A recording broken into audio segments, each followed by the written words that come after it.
guys, it's Ashley, your scrapping nerd, and I have a layout today for 31 days of cut files with MK and Janet, and it's the cut files from day 18, which was the Some Assemblage Required week.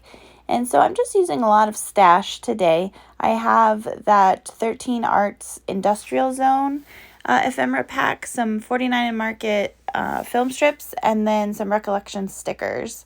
And you saw the cut file, which is just gorgeous. I love it. And then all of these papers are just from the stash that I had. And I'm going to end up using that ledger paper as the main background.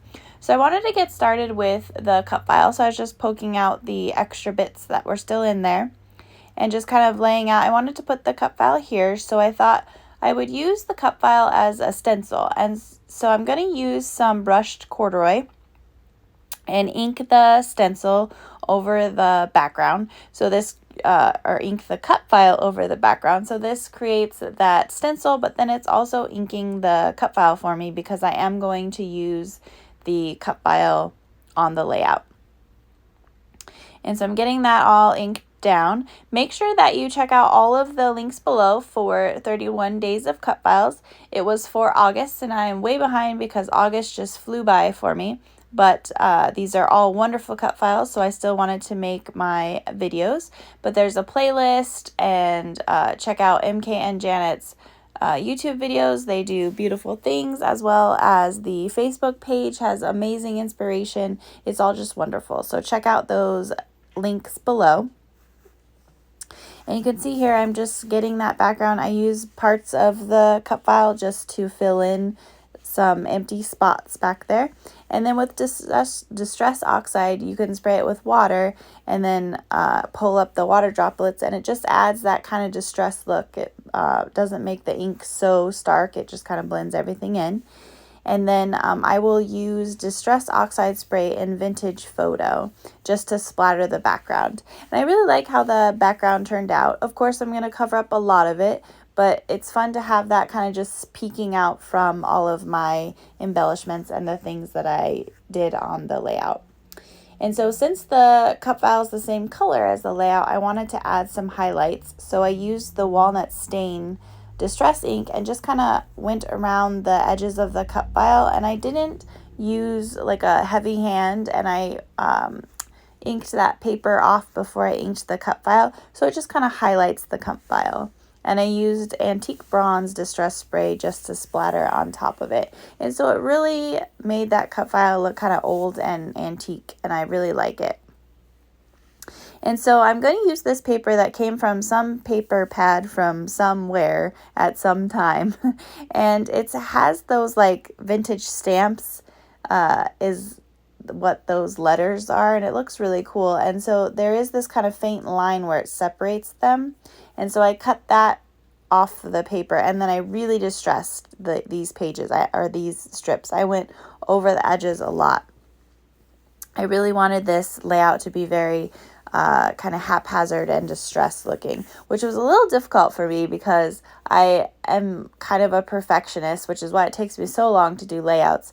And so I was really kind of like, okay, try not to focus too much on trying to make it look really perfect. And so it was a really fun layout to do.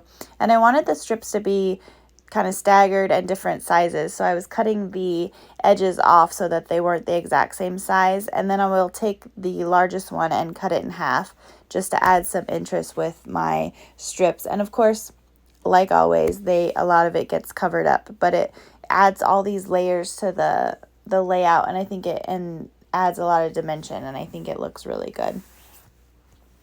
So here's where I'm cutting that one in half, but I'm getting that all kind of situated. And while I'm doing that, thank you to everyone that's liked and subscribed to my channel. I really appreciate it. If you haven't yet, go ahead and hit those buttons below. And you can see here, I took these to my sewing machine and I stitched them. And I left the strings from the sewing machine, which I really liked. And while I was by my sewing machine, I found this zipper. And I was like, oh, that would be really cute on the layout.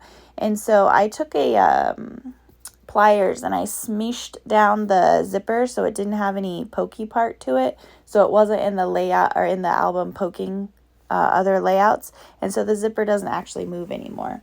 But I thought that was just a fun thing to add to the layout and a little unexpected. So I used that other kind of brown orangish paper that I pulled out to back my photos. And these are fun photos. This is from our wedding reception. We created like a photo prop, and we collected a bunch of vintage hats and all kinds of fun things. And so these are some of our guests and my husband in taking photos with these props. And the bottom one cracks me up because the littlest guy there is picking his nose in the photo, which just is hilarious. And so I had to scrapbook these photos. And I just love all of the industrial parts. I will use this mustache and a top hat on the left of the photo, which I think just adds a fun element. But when I was looking through my stash, I was like, I need to get some more quote unquote manly type embellishments or sayings, because I do like to put a good saying on the layout, and I couldn't find anything for this one, so I thought that was kind of funny. With all of the stuff I have, I couldn't find something I wanted to add. I did find one layout or one saying that says enjoy the little moments in life that I'll put up there. But I really liked those 13 and Arts industrial zone, but they were so stark white that they stood out so much in the layout. So I just took some walnut stain and I inked them up so that they blended in more and looked a little older, if you will. It wasn't so like bright and new. And I also distressed the edges. And I'll put a couple of those around the photos. I didn't have to embellish too much because the cut file is just gorgeous and it takes up most of the layout, and I just loved it. So I will pop the cut file up on some foam just to add the shadows behind it. And I did pop up the little enjoy the little moments in life, which you'll see whenever I put it up there. I'm still fiddling with these industrial arts things. And I liked the title of Smile, as it is just the photo prop, photo booth, I don't know what you would call it, area of our reception. And so I really like how this turned out. And then I thought the band on the top hat was a little too white, and so I inked that up with some walnut stain, and I threw on some washi tape, and I called it good. Like I said, thank you to everyone again that has liked and subscribed to my channel. I am still just every day amazed at my channel growth and all of you wonderful crafty peeps. I just love it. So I hope everyone has a great day. Bye.